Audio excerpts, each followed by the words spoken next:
Welcome to Fortress on a Hill. I'm Henry. I'm Danny. I'm Keagan. We're three leftist veterans that aim to expose the reality of the U.S. military's multiple wars abroad and to illuminate the damage military service does to Americans. American presidents throughout U.S. history have used American military and diplomatic power to force regime change of democratically elected governments around the world. Most veterans come from families vested in prior service, and American generals choose their own, ensuring diversity of thought never interferes with American warmongering. How can we stand by and do nothing while our military kills and destroys lives the world over, while telling Americans that all this death and destruction protects them from terrorists when nothing could be more false? Fortress on a Hill aims to change that. Happy autumn, everyone. Welcome to episode 108. It's Henry here. Today, Keagan and I will be talking with Lisa Ling, a former intelligence analyst and whistleblower who worked extensively with drones.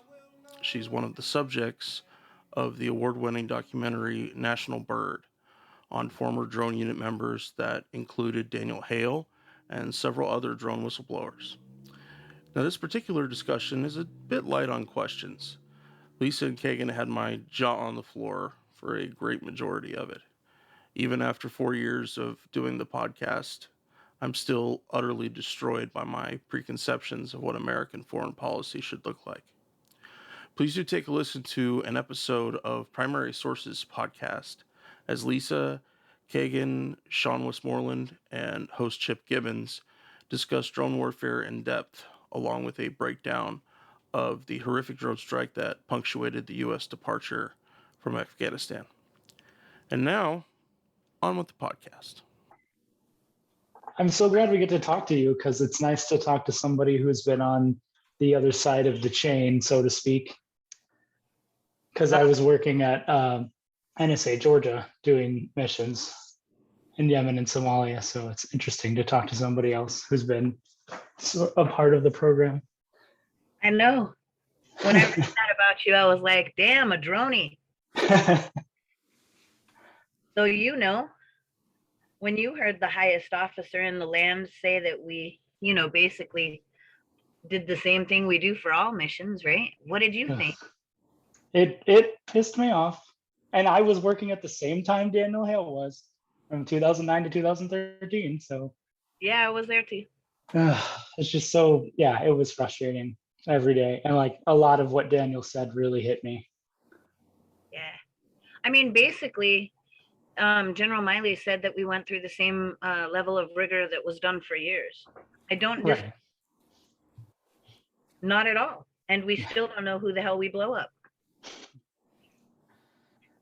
It's like one thing that I love that Jeremy and Daniel brought up in the assassination complex was the important part about the fact that like most of the strikes that we're doing in areas that aren't like where we have boots on the ground is all just based on SIGINT. And the crazy thing with like using SIGINT and metadata and phone data to track people is that could literally be anybody with that phone. And well, apparently they also use like white Toyotas.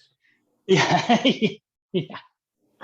It's not like there's a shortage of those in Afghanistan. Exactly. Or like anywhere across the Middle East, Exactly. I mean, basically, it's like I said in National Bird, right? What do? Do we reach down and go down there and ask them for their driver's license? Right. No. I mean, that family, nobody, like a minute later,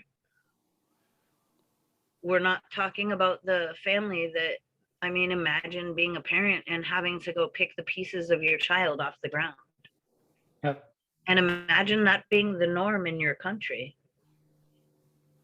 Yeah, that's one thing that I always try to express to Americans is like, we've fucked up an entire region for generations. And that's not like hyperbole, it's fact. And the Coochie tribes are homesteading.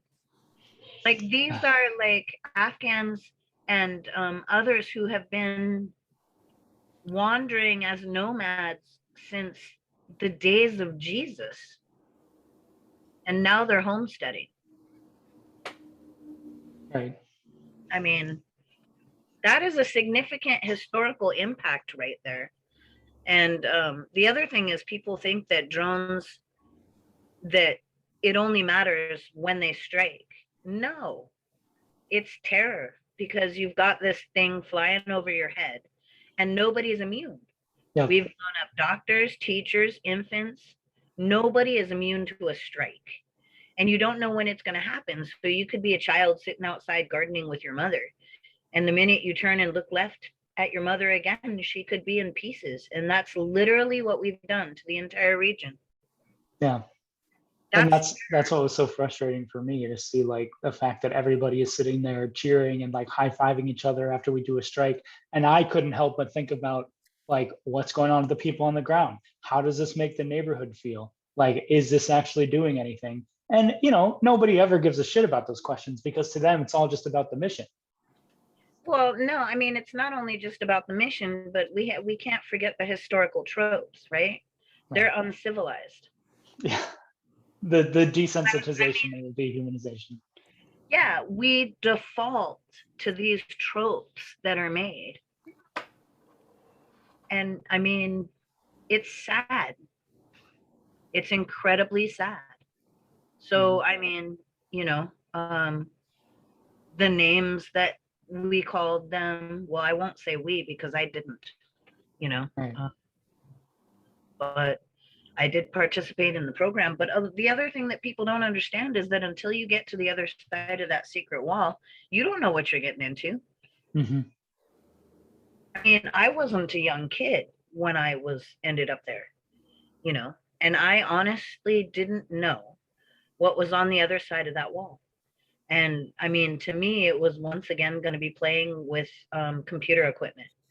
Little did I know that the same technology that helps people operate their office programs or, their video camera or their Zoom meetings are the same thing that kills people on the other side of the world.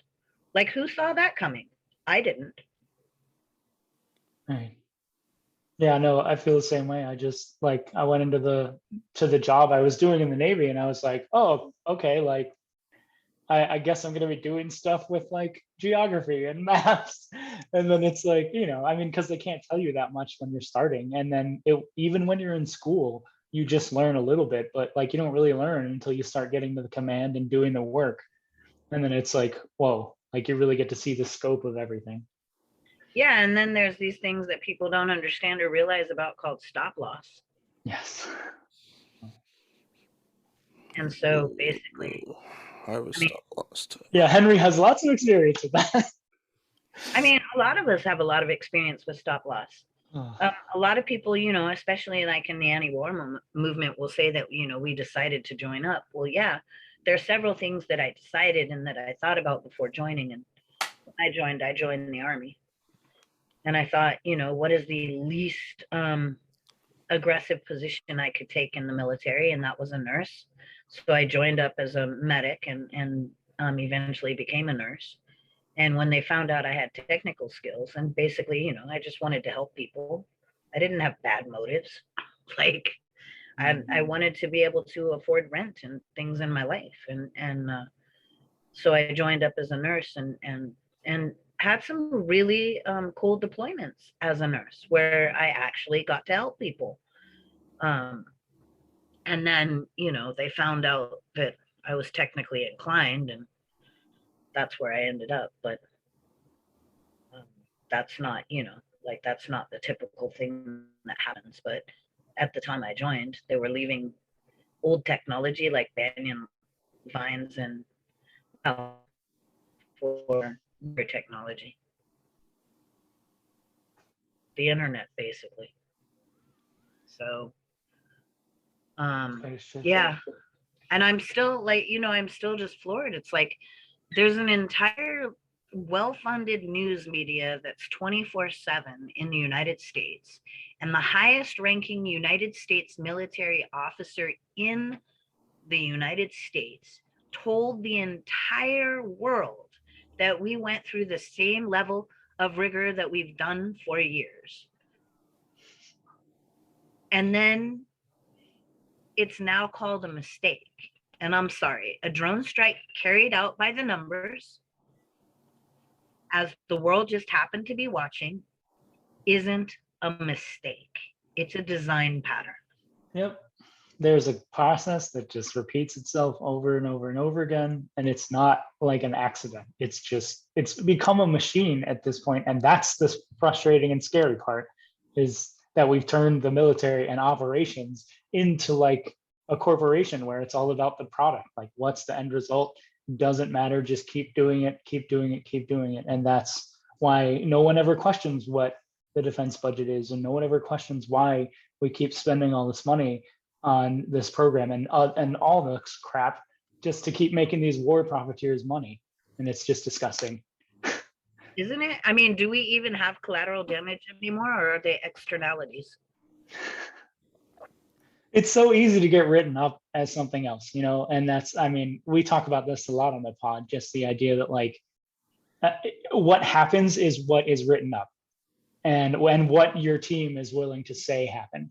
And it's just disgusting that like the higher ups and the political people can come out and say crap like that. And it's just like, ugh, like when you know it's not true and you have to sit there and listen to it, it is the most frustrating thing. Well, don't forget, I mean, like, it's compartmentalized. And so there is a number of people who work within the program that have no clue what just happened or what's going to happen. In fact, the people that are actually in the drone, or, you know, in the quote unquote pseudo cockpit, I guess, they know the least about the program. Yep. Yeah. Right? Well, yeah, it's like any boots on the ground. Like, they only know what they need to know, and then it's up to other people to know more about the situation. Yeah, go kill that thing. Go blow up that thing. Go, yeah. I mean, but I mean, I don't know. There's just so much there, so much to take apart, so much, and it's growing exponentially. I mean, nobody sees the connection between what just happened in Australia. Oh. You do. I know you do. I think of it as the Borg, man. Do you remember the Borg on Star Trek? Yes.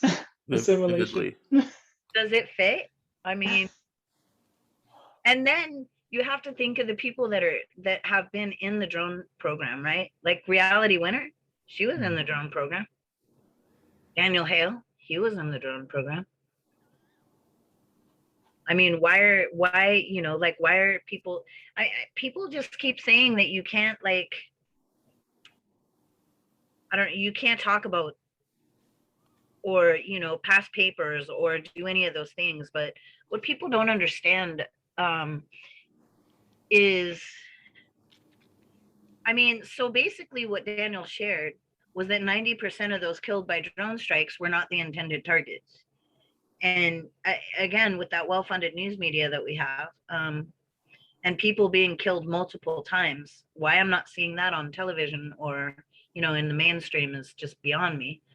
Well, I guess it's because the news media has become also a profit-driven corporation.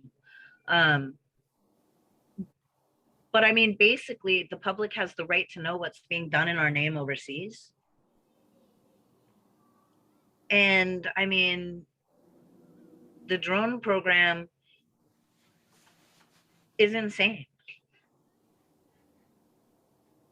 It's so frustrating trying to talk to people from, you know, the community that I worked with, and some of them, like, I talked about this before on the pod, like, I'm grateful that I had some friends that I worked with where I could like go home with them and then be like, what the fuck? Like, we could actually, you know, kind of deconstruct our feelings about it. And I'm so grateful I did that. But that was like, you know, 3 people out of the hundreds of people I worked with.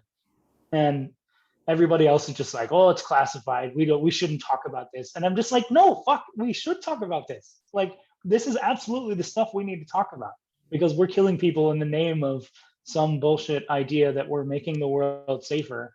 And when we try to ask the basic questions of, is this effective, or is this working, or is this doing anything? You know, nobody gives a good shit. That's why we have forever wars now. Yep. Everyone's just going along to get along. And I was hoping that after Afghanistan, people are starting to ask that question now that we've withdrawn. And people like, why is the military budget going up after we just ended this war? Oh, because that's what it always does. Because it's just become a thing at this point that everyone just sees as, oh, we have to pass these bills and we have to spend this money. And it's Well, like absolute crap. Secret, the end of every fiscal year, I mean, they always walk up to the technologists and say, what can you buy? Because if you don't spend it this year, you won't get it next. And you can spend a lot of money that way. I mean, and then you look at whistleblowing itself, and everybody says, oh, why didn't you go through proper channels? Because proper channels were cut out for national security whistleblowers. Yeah. The Espionage Act of 1917, basically it's a crime to interfere or attempt to undermine the efforts of the military during a war or what have you, right? I mean, you go through, then it changed 1918. There's like, it's just insane. A lot of people think that there's this easy way that you can just go through this chain of command, maybe make a couple of bureaucratic phone calls and blow the whistle on a thing that's happening that's illegal. And no, you can't. You have to, if you are able to actually blow the whistle through proper channels. I don't know if you've seen it, but during the Iraq War, remember that food service debacle and the contractor debacle and the bathroom debacle and the debacle after debacle after debacle during the Iraq War? I watched several people fill out all of the necessary paperwork to quote unquote blow the whistle. And I watched the reactions of these guys when absolutely nothing happened over a span of years. And yeah, so I mean, there really is no way to effectively blow the whistle. And the Espionage Act just needs to go. I mean, if it was meant for spies and we're only using it for whistleblowers, there's something broken here. Right. Well, and there's also just like, I mean, I think the Air Force is doing a little better now because they actually are starting to have psychologists in certain shops so that people can talk. But like when I was in, the only person that we could talk to was like like one chaplain that we had for like 1,400 people. And most, I mean, if you weren't that chaplain's religion, exactly. I mean, it was fire and brimstone chaplaincy inside the drone program that made it quote unquote okay for us to do what we were doing when we knew it was wrong. Well, and nobody wants to go talk to somebody about the way that they're feeling because there's a disincentive when you say, hey, if you have mental problems, you could lose your clearance or there could be red flags on your clearance. Who the fuck is going to want to seek help when they could get their entire career taken away? Like that's it's just disgusting that they're like, oh, we have these channels and we have ways to help you. And it's like, at the end of the day, that's all just about covering their ass. It's not about actually helping people get through it. And they're starting to finally acknowledge some of the toll that remote combat takes on people. But it's like a lot of that falls on deaf ears too, because they're just like, well, this is the way that we're going to wage war now. Like this is the future of war and everybody just has to deal with it. And it's bullshit. The video, especially when you get treated differently as somebody who's been a part of it. Like you don't get treated like regular combat veterans. They don't see you that way. Well, I've deployed and been in the drone program. So if given a choice, I would go to a war zone. Thanks. I mean, when I joined up, I knew that it would be possible that I would have to shoot somebody. And my assumption was that somebody would be shooting at me. I never in my wildest dreams thought that we would be consummating war from the other side of the damn planet. Mm-hmm. I mean, you don't say it. Well, I joined before the internet was a common thing. So like maybe it was a little different for me than maybe the millennials that joined up who have lived with cell phones and internet and everything, but I don't think so. I just don't, I don't see it. It's basically, the internet of hellish things that we have now. And the whole idea of it being like a video game, I mean, that isn't something the public decided. That was something the military put out along with a video game. Yep. On the internet, so that people would be desensitized to what it really is. I mean, for the intel analysts and for others, if you read like Alex Edney Brown, or what Sarah Shocker wrote, or any of the studies that are coming out now, what you'll find is that working within the drone community is a much more intimate experience than being boots on the ground. And I know that's hard to conceive of, but the things that you see or you witness from a distance are much more intimate than always being hyper vigilant and having to look over your shoulder for somebody to there's more of a connection for especially the intel folks that follow these people around. I mean, you get to learn so much about the people, about the region, about the culture. And that's something that I've always cared about as like a human being, is like new experiences and learning. And that's part of the reason I was drawn. Well, that's why I liked being a part of the community. But it's really, like when you have to go take all that you've learned in the pursuit of killing somebody, and then you get to witness that it is a truly intimate act. And it is really damaging.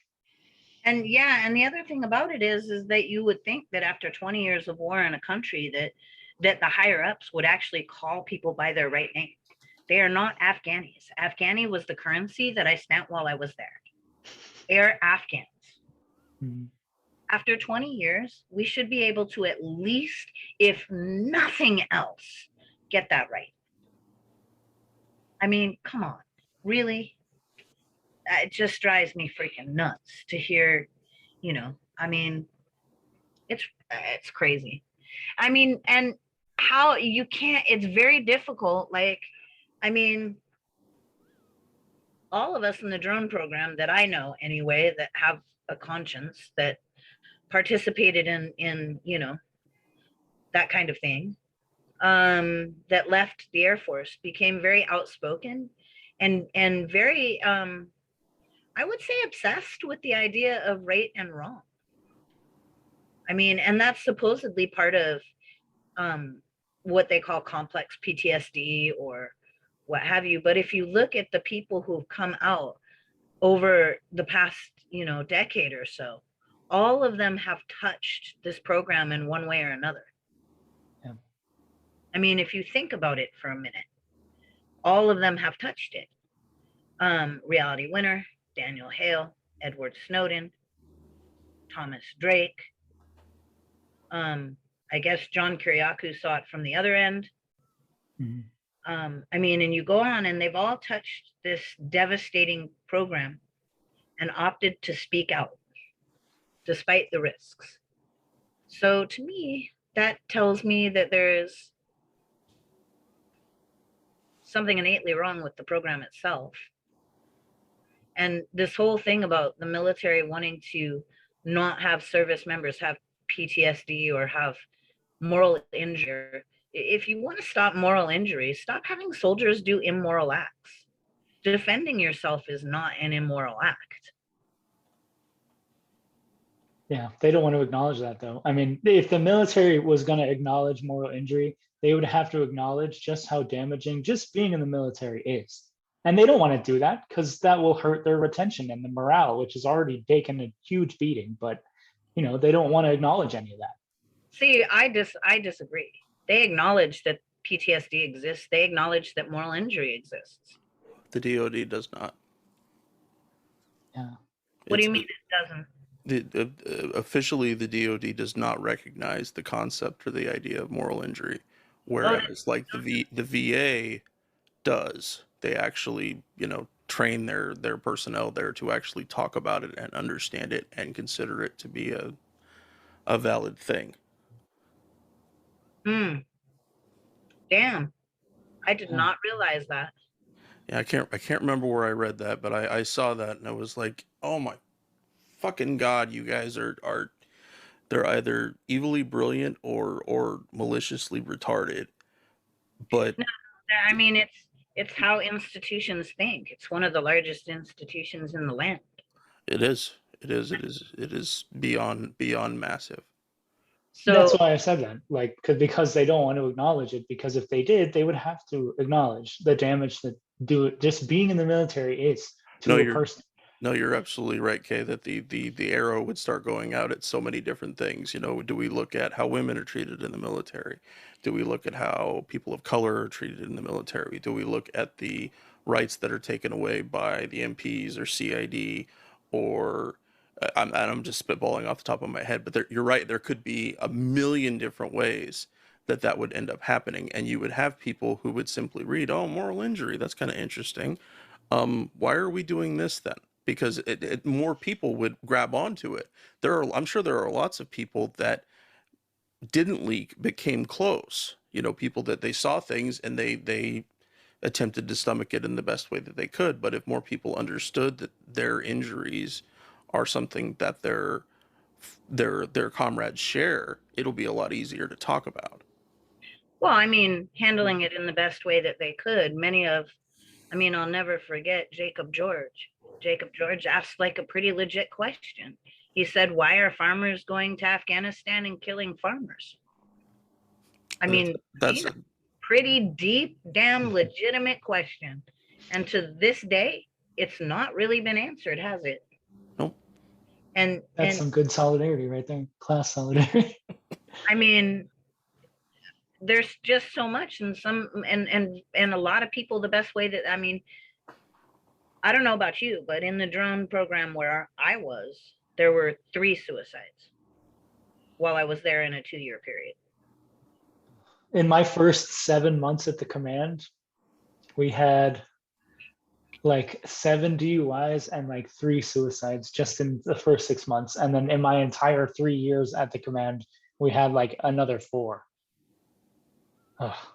So, I mean, what if the military took statistics on what the AFSCs, MOSs, where these I suicides? just had the exact same thought. Yes. Break it down by job and who has the most suicides and trips to mental health based upon what the military makes them do. I mean, yeah. And I mean, you may disagree with me on this. Lots of people do. But I think, and this is going to piss off a lot of people in the peace community too, but I'm going to say it because I'm me and I'm just like that. I think losing the draft was a lose because nobody has to look at war anymore, even to keep their kids from participating in it.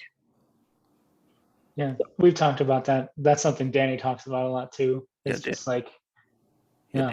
Danny wrote one really great piece about that, and I tend to agree with him that the cost of military service has entirely dehydrated from the people. There is no connection anymore, other than people who are serving or who have served previously. But ordinary people, nada. So yeah, bring the fucking draft back, please. I think that would, in some form or another.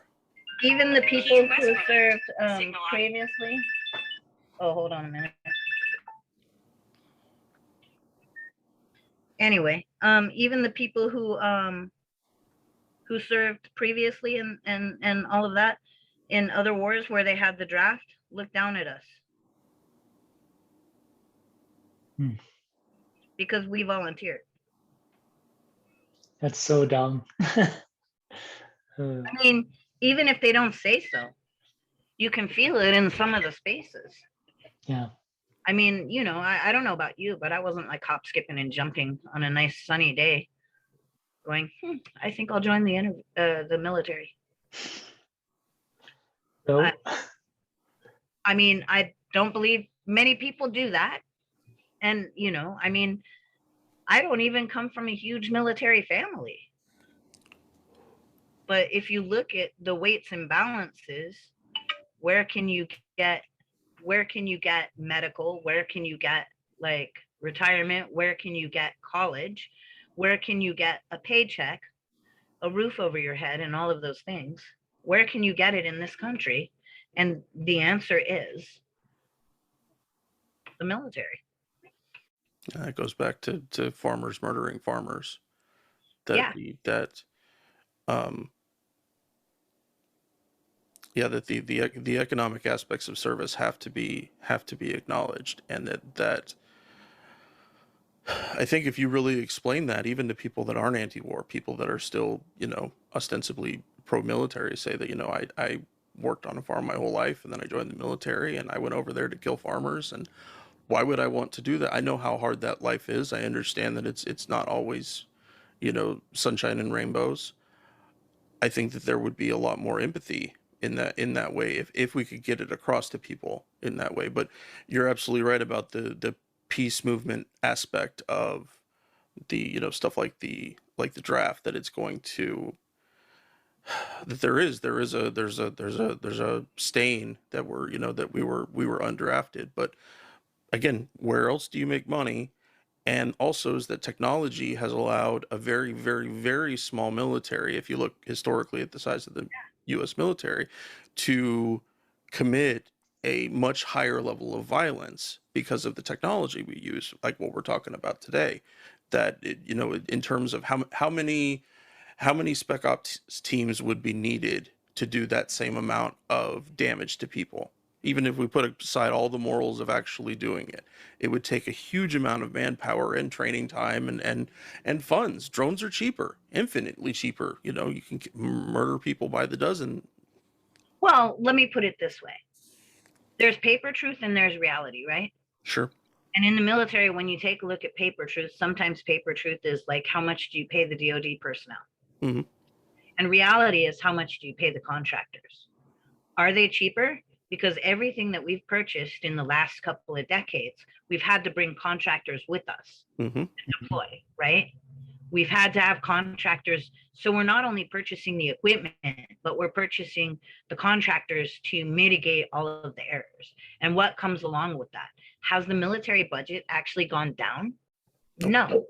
Not So at all. how, I mean, we keep saying that they're cheaper. And I think that this is, again, I think that disinformation and propaganda, it comes out with these tropes. Drones are cheaper. Are they? Is the R&D less expensive? Is, I mean, how much has Lockheed Martin grown in the last couple of decades? I mean, if I recall correctly, weren't they the folks that were losing money on building airplanes? No, At one- in terms of me mentioning cheaper, I mean there certainly is the financial aspect, but I'm thinking more to the that it is morally cheaper here in America to kill people with drones, in terms of other ways where coffins would be coming home, and there would be a lot more questions about why this is happening, and is it something that our country actually needs or wants. And it was just over time. I mean, I in terms of the cost, that there's so many different ways we can look at cost. But you're right, though, in terms of that, even for, if we were to consider that drone warfare is cheaper in R&D, or in actual purchases, that doesn't equal out to a lessening of the military budget in any way, or a lessening of military firepower in that situation. Yeah, and I mean, I look at all of these things as countermeasures, post-Vietnam countermeasures, because the anti-war movement during the Vietnam era was effective in multiple ways, right? And you would think that we've learned a lesson somehow, but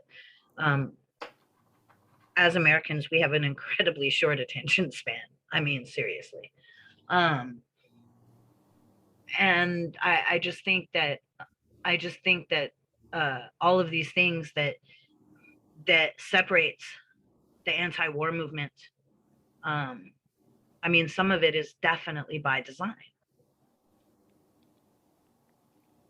I mean, a lot of people talk about COINTELPRO. In fact, I think I heard a program y'all were talking about COINTELPRO, and they talk about, in a general way, but COINTELPRO was really strategic. I think I mean, when we were basically, talking elite camp, yeah, we talked about COINTELPRO.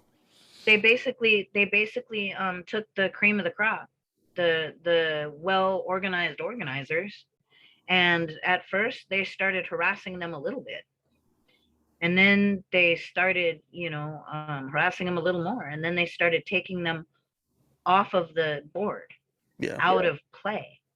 And then what happened was, because leadership down below or under them wasn't trained, then it ended up being a more chaotic situation, and it was a very successful operation in many, right?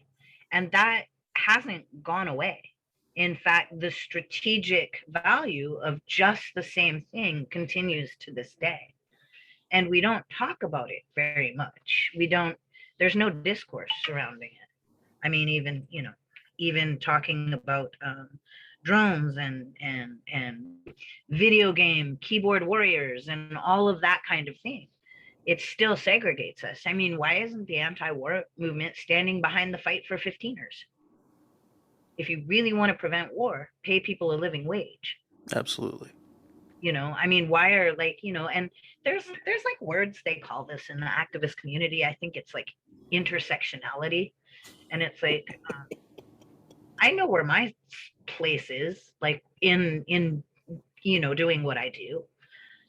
Like if it came to looking at surveillance in communities, I certainly wouldn't go to me, because being a white woman in America, my community is not surveilled much, right?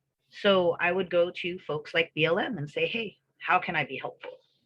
And I don't see enough of that, and I don't see, like, a lot of strategy in that way, but it's starting to happen again.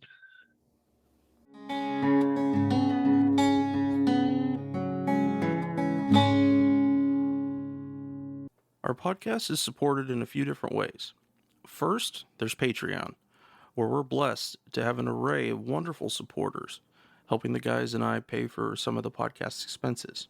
Those who contribute $10 a month or more will be mentioned right here as an honorary producer, helping keep you, our listeners, stocked with new episodes. But you don't have to contribute $10 a month to help us. For as little as $1 a month, you can help keep us going, paying for hosting and storage fees, transcribing old and new episodes, promoting and expanding the podcast, and more I'm sure I can't think of at the moment.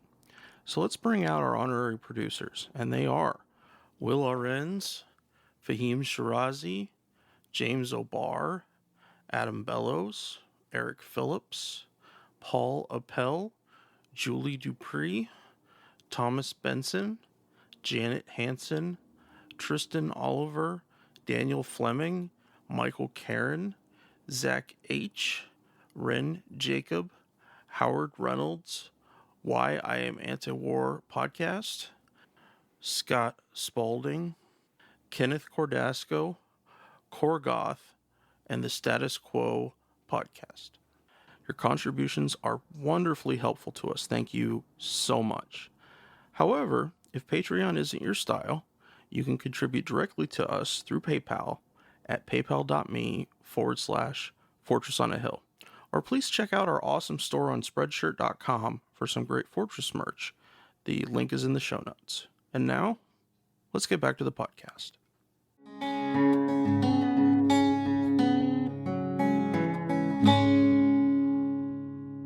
I think. I agree with you. I think it is happening.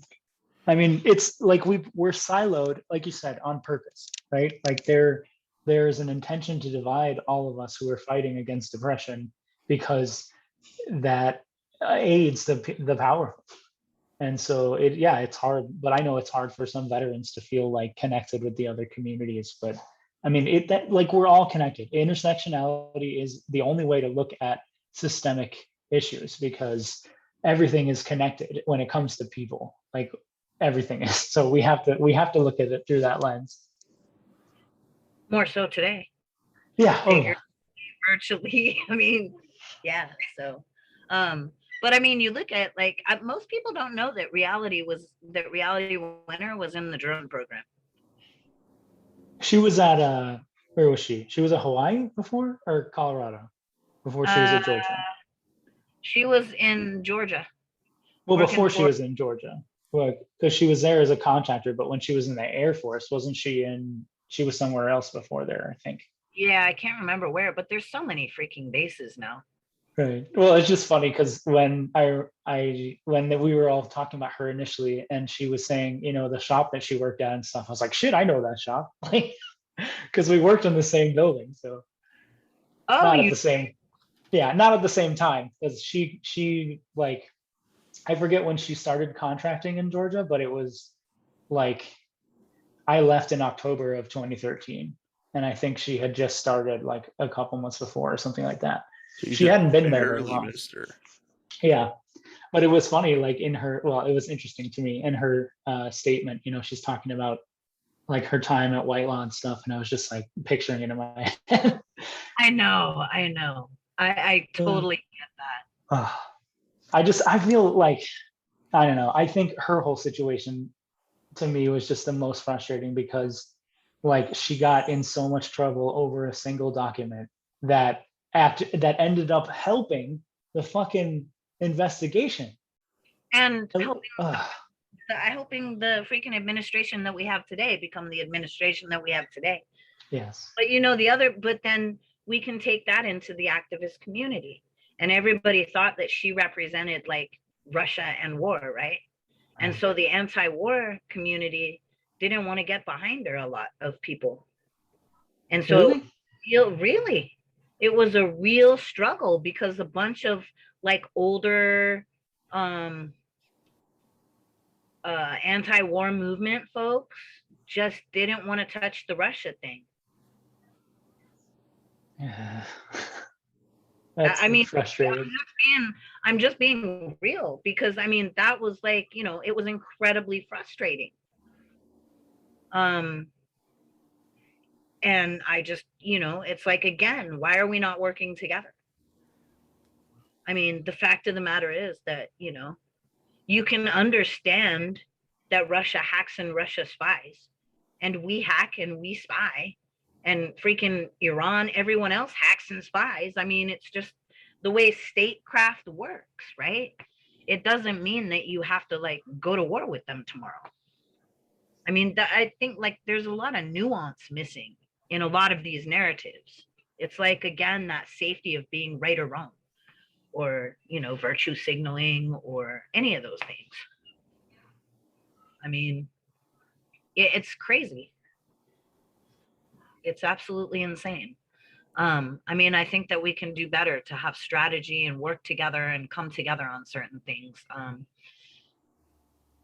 That's what I like to, like my friends here in Portland, when I'm talking with them about, just police presence, police intensity, the gear and stuff, it's like a lot of kids who aren't a part of the community, like are a part of the military or like understand foreign policy, they can just look at the police stuff and just think that it's just about giving the police more power, which it is, but like, understanding the context, understanding the executive order that lets military people buy stuff from the DoD for really cheap and that they just get all this equipment, and like just understanding the militarization of the police is not an accident and it is not unintentional. And so like getting, like I've been finding that that's a great way to get people involved, is to just talk about the ways that our foreign policy has infiltrated our domestic policy, and get people to be like, well, if we want to attack it from that angle, we also have to attack it from this angle. And that's really builds the community and the solidarity. Well, not simultaneously. I mean, how many activists have come to you and asked you about your experience within the program? Like non-veterans? Either or. I think most people want to know, just because being in part of the intelligence community. I'm being specific here. How many have actually come to talk to you about strategic ways of pushing? Yeah. Nobody. That's my point, right? So we look at BLM and we look at the in communities of color across this nation. And as a white woman, I don't know what to do. I don't. I mean, I can look up, I can read, I can educate myself, which is incumbent upon me to do. But if I want to push back, I would go to them and say, hey, how can I be useful in pushing back? because they've lived with surveillance in their neighborhoods from when they had to carry lanterns in New York and beyond, right? Historically. So they've been pushing back on, they're the most experienced people at pushing back on surveillance within a country, right? So go to them. We are the most experienced people with pushing back on this technological behemoth. And not a single activist has come and talked to us. Why is that?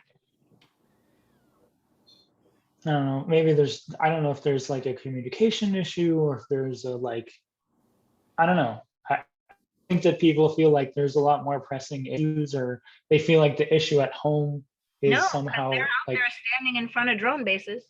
They right. went to preach last week, right? And what does that do? What did that accomplish? What has changed? I have that same thought every time I see that kind of protest or the interrupting some people's speeches and stuff like that. I mean, it makes for great theater and it feels great to us as activists. But did it do anything? Even even in the most minuscule way, did anything that they took on actually change something? And the answer is no. It doesn't do it. I felt that way when they were having the marches in 2020 after George Floyd was murdered. That yes, you're marching for something, but what exactly? Can you tell me the systemic ways that this is going on, or are you simply caught up in No, they had strategy.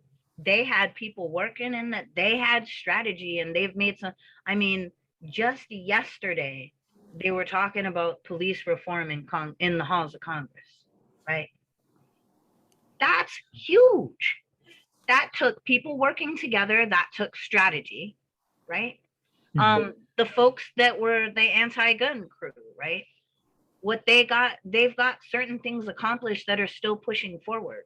And I'll say that, there are some organizations that have done different things, but today, I mean, let's say people have been standing in front of drone bases now for how many years? Now, I can say that some of the work that Sean and I have done has had an impact. And I'm not bragging, because I want nothing more than to work with a bunch of other people and have come up with a unified strategy. But if we start looking at surveillance at home and surveillance overseas, they're two different animals. They're two different asks. They're two different strategic goals. And if we conflate them, it's not effective. I mean, we can show the similarities without conflating them. But we're not. Yeah. But we're not. So if we can't, why do it? I mean, why not come up with, because I know for surveillance at home, again, I'm going to go to organizations like BLM and ask them, how can I be helpful? What's your strategy? How can I get on? Where can I stand in front as a white woman with privilege so that you don't have to, right? I'm not going to go invent, let's fight drones, CONUS, because of surveillance. Why would I do that? There are people that have been fighting surveillance for decades. Why reinvent the wheel? So, and that's just the kind of thing that I'm talking about. Maybe I'm mean. I don't know. No, I get what you're saying though. I mean, it's always easier to work with people that have an established strategy in place than trying to create it yourself. Well, not that it's easier, because I could give a damn about easier. I mean, for me, what I do is more of an amends because I really fucked up, right? Yeah. So, but I mean, so not because it's easier, but what it's more effective, I should say. Yeah. So, I mean, one of the things that so Daniel broke the law. A lot of people are walking around saying he did nothing wrong. I concur. I don't believe what he did was morally or ethically wrong, but he broke the law. If we don't discuss the law that he broke, the law never changes. Right. Have to be specific. It's like, oh, he broke this law. Why is this a law? Oh, because it's some stupid thing that we created during World War One. Right. Like, I mean, if we don't connect those dots in our discourse, they don't get connected. Right. So same with Reality Winner, under the same law, Edward Snowden, and more. So why are we not looking at the Espionage Act as something to push back on, so that people, as more things become more secretized, which is what's happening. I mean, our electoral process is becoming secret, right? The most fundamental democratic thing in our country is becoming technical, digitized, and secret by extension. So it seems to me that talking about the Espionage Act and pushing back on the Espionage Act would be something that we could all come together on, so that those people that are behind those secret walls can actually have a vehicle to use to come out, so as to not end up in prison. I mean, and I kind of feel the same way about activists. I've gone to jail, right? But going to jail and thinking that's the only way to get press. I don't believe that going to jail is the only way to get press. I think that strategy and having a press strategy is a way to get press. Yeah, no, it's so easy when you're being reacted to, like it's something like that. It's so easy for the narrative to be constructed around you instead of your desire for what the narrative is to be. Well, there's a bunch of people standing in front of bases right now. There's a bunch of organizations doing it. And nobody's talking to the three of us that have been out in front that actually formally worked in the drone program. Nobody's,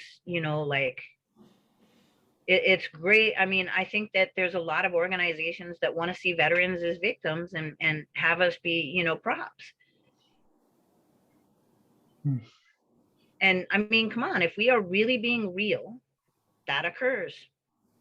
Oh yeah. I mean, we talk about that all the time on this spot about us being put on pedestals, but what does that actually mean? And it's just, a lot of it is performative. A lot of it is just, I'm thanking you because it's like you're doing something that I don't have to think about, like for a lot of civilians. And like when I got out, I felt like I was so amped to like talk about the doing stuff in, especially in places that people weren't at the time, they weren't thinking that much about, like Yemen and Somalia and Syria and Libya. Like they weren't talking about that as much when I got out versus now. And because everyone was just focused on Iraq and Afghanistan. And that was really frustrating to me, because I'm like, no, we're bombing these other countries. Like we're doing operations in these countries all the time. And if we're not talking about it, then people they're not aware, and it's so hard when you're just by yourself and you're dealing with the transition of getting out and everything. Yeah. So let's get together with other dronies, man. Yes, we want to talk to Brandon. And some other, like there's some other people that I would really love to like get together with and just be like, like we need to talk about like all of the different experiences, and then how do we come up with like an effective strategy of relaying it to the public. Yeah, kind of like I don't know if you realize what happened in Germany recently. What happened in Germany? But we presented arguments to why they shouldn't arm their drones, and worked with a bunch of peace activists that were really great. In fact, some of them started and built a strategy from standing in front of bases. Like, so you can build something from that, right? And we actually talked to folks in the Bundestag, and the result was they didn't purchase the Heron from Israel that they were going to purchase. That was the reason we pushed it back a little more. And we haven't stopped working on that. We haven't stopped, talking about it. We haven't, but a lot of people picked up on that and started to do their own campaign and totally, absolutely, and unequivocally ignore the strategy that we've started that had some success. And we've tried to address that, but it's really hard, I have to say. because what happened was the Bundestag wanted to talk to people who used to be in the program. Some folks in the Bundestag wanted to talk to us. That means you too, Keegan. Right? And it's like quietly behind the scenes, just have a discussion. This is why they don't protect troops. This is how they're ineffective. This is what you can do instead. And they took our arguments and they actually utilized them because they were logical arguments. And the people that we tried to speak to was not activists. We tried to speak to people in the military, people in the British military, people in, like talk to them and say, hey, this is why, look, we've done the same things, and this is why, this is the lessons that we've learned. And let's discuss it. Let's try to do something better. And it's actually been effective. I mean, just, I don't know, 3 or 4 weeks ago, there was an article about Daniel in the Military Times. When does that happen? I mean, those are the people that I want to speak to. Hell yeah. Not the people that know. And I didn't go to jail to get into the Military Times. Right. You don't have to. I mean, I think that we need to really spend a lot more time talking about strategy than we do, and come together on strategy. And if we don't do that, we're going to fail. And there's so much in front of us right now, besides the technological factor. I mean, people don't see the satellites going up that are supposed to bridge the digital divide as being part of the program. Right. So everything really is connected. And it's like, it's going to take people to connect some of the dots and to be able to, and the other thing is we're all using Google and Google Docs and all of that. I'll never understand that. I actually thought about that when I put your email address in when we were corresponding about today. It's like, I'm supposed to get us over to Proton Mail and I still haven't done it. And yeah. Yeah, we need to be effective, right? I'm just saying.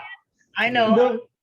I mean, because come on, Gmail's easier. They gave us a bunch of free tools and toys. Oh yeah, Yeah. totally. Yeah. Without explaining the dark side of that. That's how it works, though, isn't it? Yep.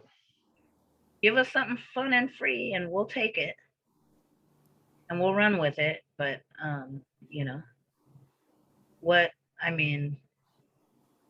what do we have out there that's not Google? I mean, even universities are forced to use Google now. But there's some organizations, I don't know, that are. Well, since you mentioned Daniel, like, could we talk a little about his situation? Yes, he is in a facility, a privately owned facility, a private prison, basically, on a floor with about 60 people, obviously men, because it's prison. And they're, it's because of COVID and other reasons, their outside time has been pretty much taken, for all ostensible purposes, taken away. And so he spends basically 24/7 with like 60 people, which in itself is maddening. And he's been where he's at for, it's been over a month, almost 2. And he's not where he's going to be permanently. He's at Northern Neck. And the transition part to where you're going to actually serve your time is one of the most difficult parts for people who are incarcerated to get through. So it's kind of their basic training period in some ways, that you're trying to understand how things are working and what do I do with this and what do I do with that? How do I handle it when shit goes crazy around here? Yeah. And the other thing too is once you learn that place, then they'll send you to another one. But I mean, what a lot of people don't know, and I didn't know until I started supporting Reality and Daniel, is that it costs like $500 a month just to keep in contact with your family. Like that's one, person, like one individual, just to keep in reasonably regular contact with. In a digital world with with free long distance phone calls and the like, it's like $500 a month, and it's not like people who are incarcerated can just get a job and go earn that money. So we've put out a fundraiser. In fact, it went out today, and hopefully I'll send it to you and you can attach it. And it's basically to help with Daniel's expenses, because they're freaking crazy. And they don't, where he is now, he couldn't work if he wanted to. And, and everything is just so pricey. I mean, the prison system, you want to buy a book, it's like $50. I mean, it's crazy. And you can't where he is now, you can't send books, and there are certain things you can't send in the mail, and it's really insane. And he can't even find a place where he can be alone to think. That might be something that the podcast that we could do. We could work on that as a bigger project. Yeah, let's plan on talking on that. But yeah, we could definitely pitch in a bit and help. So that'd be awesome. So that's what we're doing now. And I don't know, a lot of people don't know that Daniel was in the film by Sonia Cannabeck called National Bird. And so was I actually, but I suppose I should say that. But it's a film about whistleblowers in the US drone program. And there was 3 of us. And if people out there want to actually learn about what it's like to be inside the drone program, as far as I'm concerned, it's the best movie out there, and I'm not saying it because I was in it. But another movie that actually, a lot of people have complained about or whatever is Eye in the Sky. And that movie, while it is a Hollywood film and all of that stuff, it does point out all of the disparities between your normal life and what happens once you walk into that skiff, and how separate you are from the rest of the world. I did like that one. I thought that was pretty interesting. There was another one that was done with Ethan Hawke and Tessa Thompson, and where they're doing the same, like they're both playing drone pilots, and like Eye in the Sky is good because it's like one mission and you get to see kind of the whole chain of events, whereas this movie was a little more about like how the pilots are affected, and the fact that they move from doing military missions to CIA missions, and they get to see the difference. But the thing that I loved about it is that you really get to see how his mindset changes over time from doing the missions, where like he was a fighter pilot before, and then he goes to being a drone pilot. And so like I felt like that was one of the better fictional representations I've seen of the program and like its impact on people.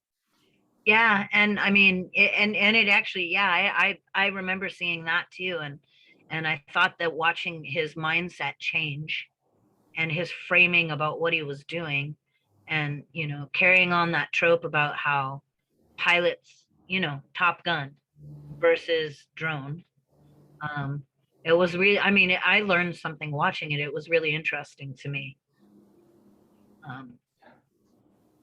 And yeah.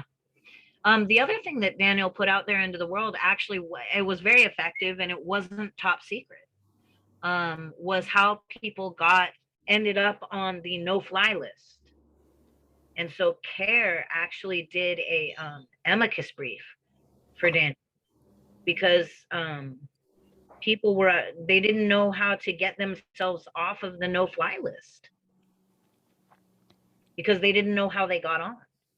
And that was something incredibly useful that Daniel put out in the world, that actually got some people taken off. And it wasn't secret, but nobody would give it out. One of my favorite quotes from his statement to the judge that he wrote was when he was talking about just he went through the whole thing in the statement about his experiences, and he was talking about a mission, and he says after that, he's like, now whenever I encounter an individual who thinks that drone warfare is justified and reliably keeps America safe, I remember that time and ask myself how I could possibly continue to believe that I'm a good person, deserving of my life and the right to pursue happiness. And that really hit, because I'm like, oh, I've absolutely had that same thought. Or like, how can you not? If you're a principled person and you give a shit about humanity, like, how can anybody who's a part of this program not think that way? Yeah.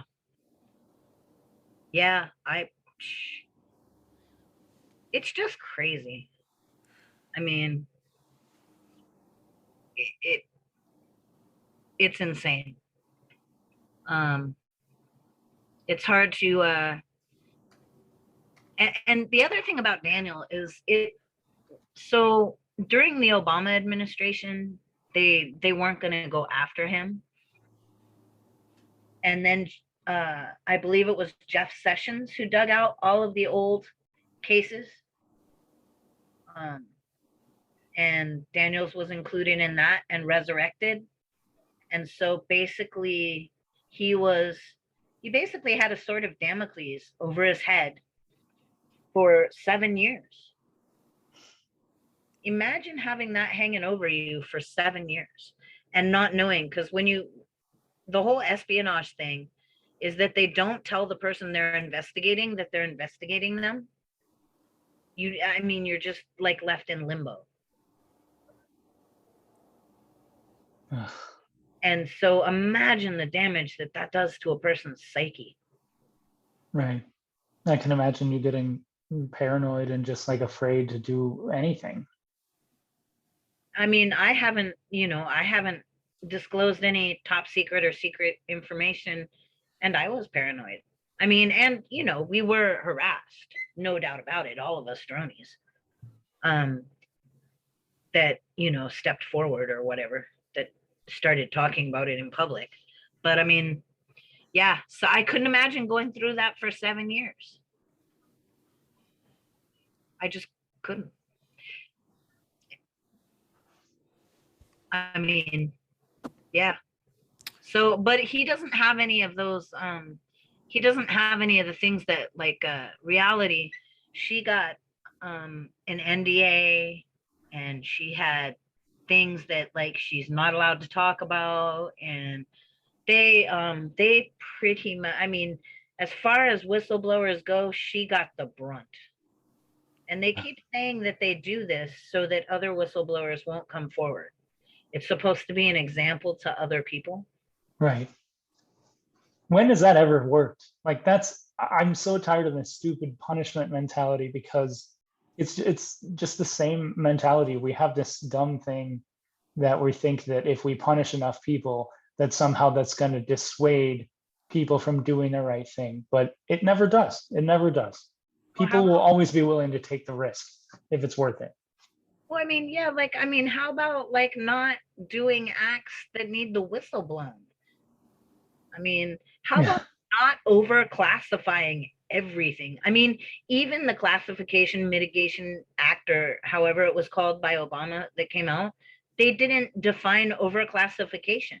No, that was my most frustrated thing about that whole thing, because that's something that I care about a lot. I talk about it a lot in the pod. It's like, it's insane the amount of stuff that's classified, and it's not about making the country safer. It's usually about the person who is, wanting more people to see it, will, like, put it at a certain classification, or if they want the recognition of, like, classifying a certain amount of things. Like, there's just so many incentives to overclassify. Yeah, and there's so many disincentives to underclassify. Yep. I mean, and John Kiriakou talks a lot about it, and it's hilarious the way he says it. He could be going out to lunch with his someone he knows, and that becomes classified because you've sent it on a classified email system, right? Mm-hmm. So it's then classified. You would think that there'd be some automatic way to declassify. Hey, let's go to lunch, honey. Like, I mean, and it is that bad. And there's no oversight. And even in Reality Winner's case, the classification czar came forward and basically said there was no reason for what Reality revealed to be classified. Oh, you're talking about J. William Leonard? Yep. Yeah, that guy's amazing. Yeah, and I love what he read. He wrote that really great piece in 2008, or it's like a memo or like a statement to I forget who it was to specifically, but he just talked about all the different ways that we're overclassified, all the different techniques that are used, the different incentives, the different disincentives. It was like a really great breakdown of everything. And that was 13 years ago. And yeah, Obama came out with that thing that was supposed to mitigate it. But like you said, it's so general, it's vague, and people continue to keep doing what they're doing. yeah, I mean, basically, he stood up for Reality, you know, and had Daniel gotten to court, I'm sure he would have stood up for. I mean, it's insane how much is classified that shouldn't be. And you know, I'd love to tell the world everything that I did, everywhere I worked, everything that I saw. Same. Right? But I don't see any, I mean, I don't see any strategic benefit for me to go to prison. I just don't. I mean, and I mean, the other thing is that, you know, there are some people that have been helping whistleblowers thanklessly forever, like Jesslyn Radick. Yeah. I mean, she like does things and she doesn't, you know, she doesn't virtue signal or jump up, you know, like her work is thankless. But she's been consistently there for all of us, quietly, you know, doing stuff behind the scenes to be helpful. Well, so like with Reality situation now, like, can we explain, like, because I've heard like she can't say much, but like, what was the process when she got out? Well, she basically, you know, they have things where they put you through that halfway house situation where you have to get, you know, work and all of that. And Right. so she got all of that. And so now basically she's stuck at home with an anklet. And which means, you know, she can't go anywhere. It's not like she can run down to the corner store. I mean, even that is like a whole bunch of paperwork or what have you. Mhm. It's kind of ridiculous. Is she And back with her mom now? Or yeah, where is she? she's at home, and she's still under constant watch. She's still, I mean, she's still, yeah, she's still under the thumb, and she really needs a pardon. But there's also, I mean, there is a clemency petition, and it's on standwithreality.org. Because she was released from Carswell Federal Prison, which she was there for obviously for medical reasons, but you know, it's not like you can get much medical help in a prison. And she basically right now is still in BOP, Bureau of Prison Custody. And while she's not behind bars, I mean, she's still in custody. She's not truly free. But she has an attorney, Allison Grinter, and on her website, you know, if people have questions or what have you, that's who all of the questions are going through. And the fact that she needs to have that happen, you know, I mean, what they did to her was ridiculous. They threw the book at her for her whole situation just pissed me off every single day. Yep. And so she's got a petition for clemency. So and that's with standwithreality.org, and they have, you know, a nonprofit where they're, you know, they're trying to look at the Espionage Act and other whistleblowers and the like. So that is happening. And Stand with Daniel Hale is Daniel Hale's website. And yeah, I mean, he pleaded guilty to a single count under the Espionage Act, and when he went to court, they basically said that they couldn't bring up any of the other counts again by dropping them with prejudice. That's what that means. And yeah, and he doesn't want to be the center. Like, to help Daniel, carrying a picture of his face in front of a drone base is absolutely not what he wants. He doesn't want to be centered in any of this. He would like for us to talk about the people that live under drones, the people in Afghanistan, the people in Yemen, the people that live under drones and what terror drones are. And if possible, to, be able to talk to those people. Some folks, have been and tried to talk to our Congress, and nothing. Crickets. Obama, Biden, Trump, all of it. Crickets.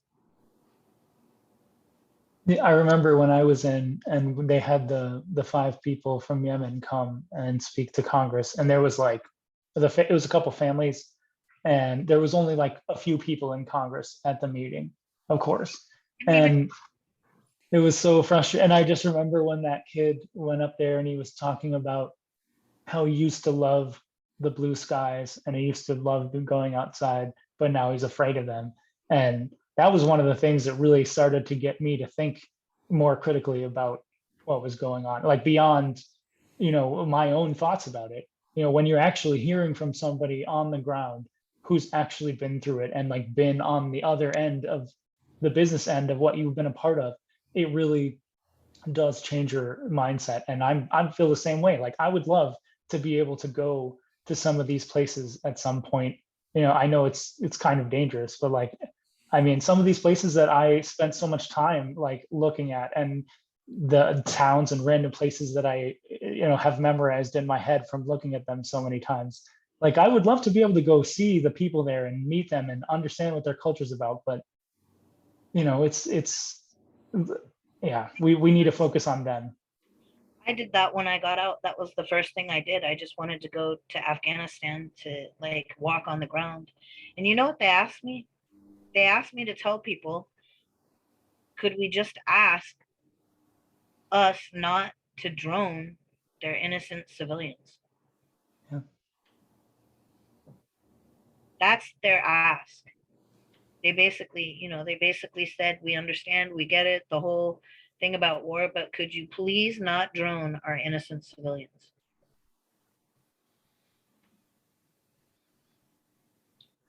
So that's what I do. My brother is in Turkey and he's been living there for about a year now. And, he's dating this gal from Syria, and she's just telling me about, how her life has changed so much over the last decade. And it's really crazy to just, hear someone's experience from a place that had a pretty thriving middle class, to what it is today. And to just like talk to somebody about what was it like in the beginning, and like how did it just shift over time. I mean, not like it was great, because the secret police have always been bad in Syria, but they had aspects of like life that we have here that made life really comfortable for them, a lot of them. And it was just crazy for them to see that slow shift of destruction. And we have no concept of what that's like in America. Like, most people can live their whole lives without having to be confronted with death in any sort of way. And that's just, that's everyday life for a lot of people in this region. Yeah. I mean, Afghanistan, there are Afghans there that have never lived through the Taliban. They've only known women going to school. And they're about to, see. I mean, my hope is stability. My hope is, I mean, we can look at all of those other things that happen in those countries all day long about how like there's totalitarian regimes, how there's this, how there's that, and ignore the fact that drones are terror. But I will go back to the fact that no one is immune. If you had a drone over your head right now and you were carrying an infant, in most normal circumstances, you would think that if you're carrying an infant, people would think twice before blowing you up. But that hasn't been the case. And so, even carrying an infant, there's no respite. Even being a doctor in a hospital, there's no respite. There's no escape from that constant terror. And we're supposed to be fighting a war on terror. The irony of this does not escape me, but it seems to escape many, many people.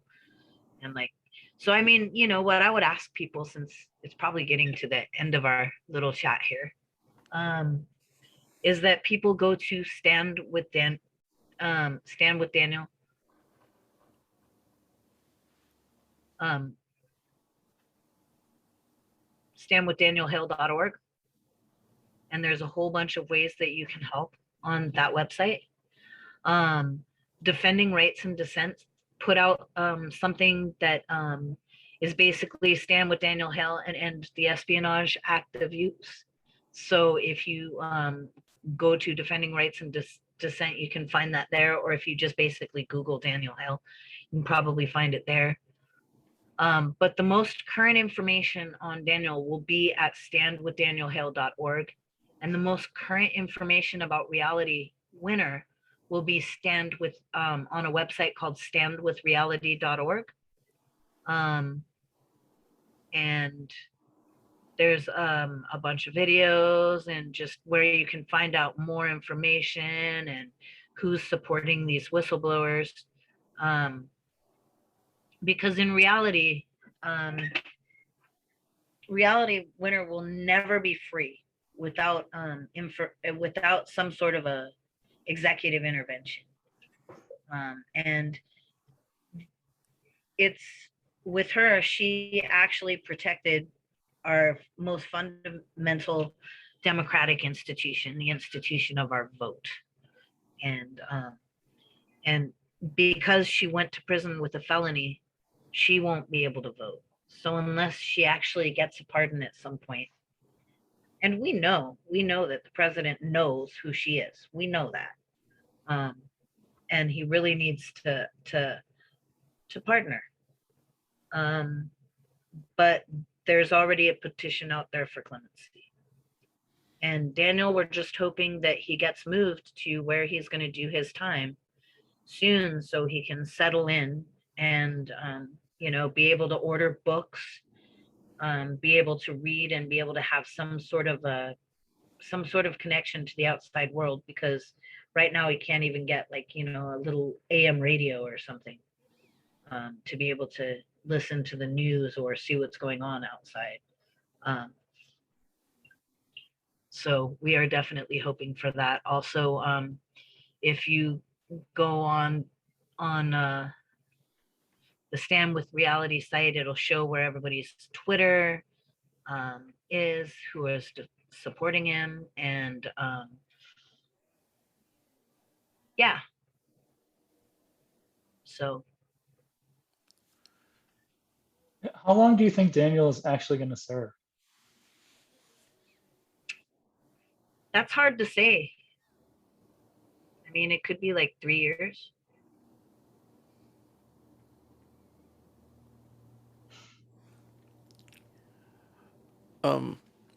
Before we, oh, go ahead. He's just starting now. All right. Before we wrap up, I want to go back to what you were talking about in terms of the psychological warfare with drones.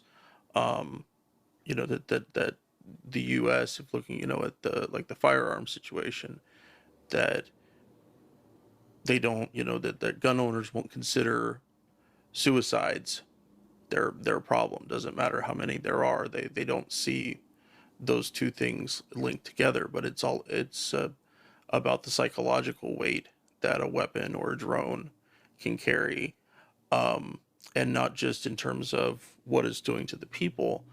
I saw in an article about Daniel that he mentioned being incredibly disturbed, and I'm being euphemistic there, about his colleagues watching war porn when he was working for the National Geospatial Agency. And I know that's something that I dealt with both as a soldier and I was an MP, and so there was law enforcement aspects to that as well. And I always found it very unprofessional and very fucking disturbing that people dealt with that. And I was wondering if NK, please jump in here too, that in terms of the impact on you as a person, seeing people celebrate high-fiving after a strike, or watching old videos. Well, I mean, I didn't talk much about this, but I worked with law enforcement agencies, and I worked in counter drug, and I worked with. There's a culture. There's a culture of dehumanizing everyone other than us, right? And they're just now starting to talk about white supremacy in the ranks, and about these things. What I'm going to say is this: a lot of times, the lower ranking individuals are blamed. But as we who have been in the military and freaking in the world know, shit rolls downhill. So the fact that this occurs comes from the top. And if we are ever going to combat it, if we are ever going to push against the white supremacy in the military, it needs to be at the top, at the highest rank. And the idea of commander discretion is broken. We can see that clearly when it comes to military sexual trauma, right? Yep. We've all, because Swan put that out there, but what people do not understand is that is the same system that is in place for everything. Yep. And so I think that needs, did it do damage? I can't even talk about it. I get so angry. I mean, just the words that they use to describe other human beings. Yeah. The first thing I did when I got out was I literally, as quickly as I could, went to Afghanistan to plant trees with an organization called Afghans for Tomorrow. And I went there to work on that, to, see the humanity is missing in the drone program. The human, while it's really, really intimate, I mean, and it's hard to describe, it's not human. Yeah, no, everybody's a target. Everybody's a, insert whatever expletive or thing you want to just like to describe. Yeah, technology mediated surveillance does not work. It doesn't work here, and it doesn't work overseas. When you're looking for individuals. You're looking for a battalion. Yeah, you're absolutely right. And the thing that frustrates me, again, like you said, it's the same thing. It's the fact that because it's allowable behavior, people just keep doing it. And the people who are the most extreme always take it to a level, like they want to push as much as they can.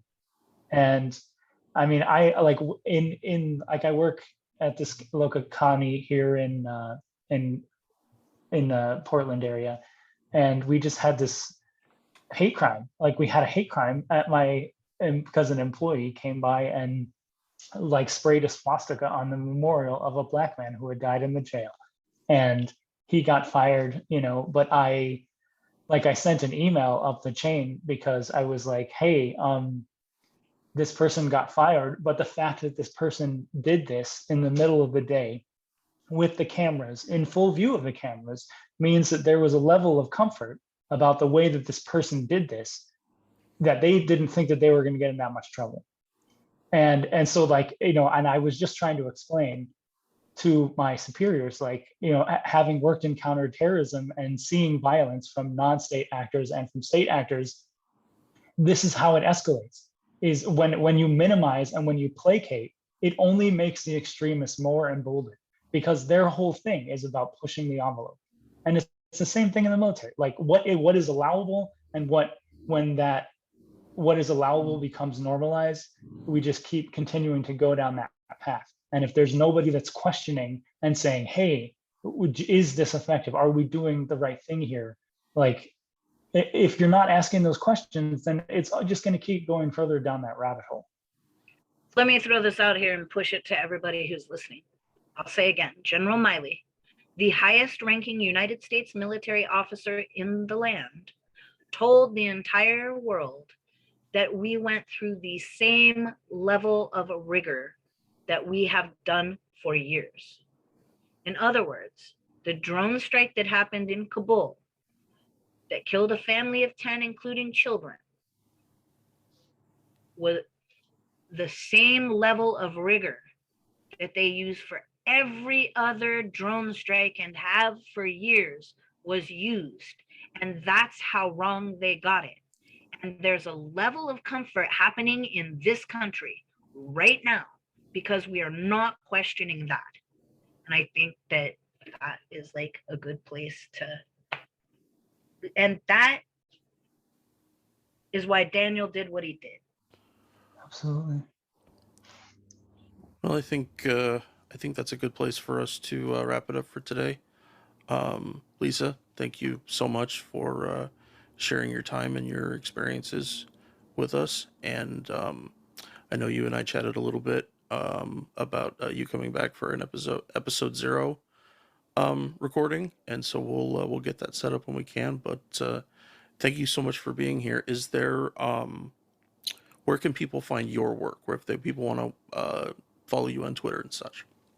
Aretvet, ARETVET on Twitter, and that's the best place to find me ranting away. And yeah, I mean, there's some other places. I mean, I guess you can Google Lisa Ling drone.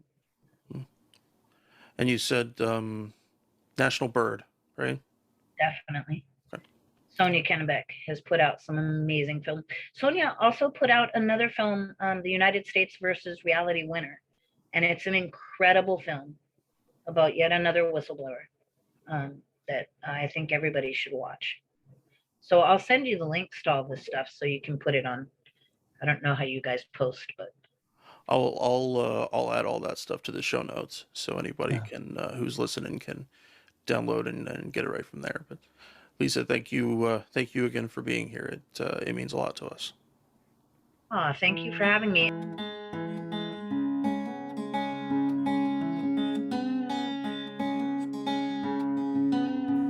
We're on Twitter at Fortress on a Hill, and also at Facebook.com at Fortress on a Hill.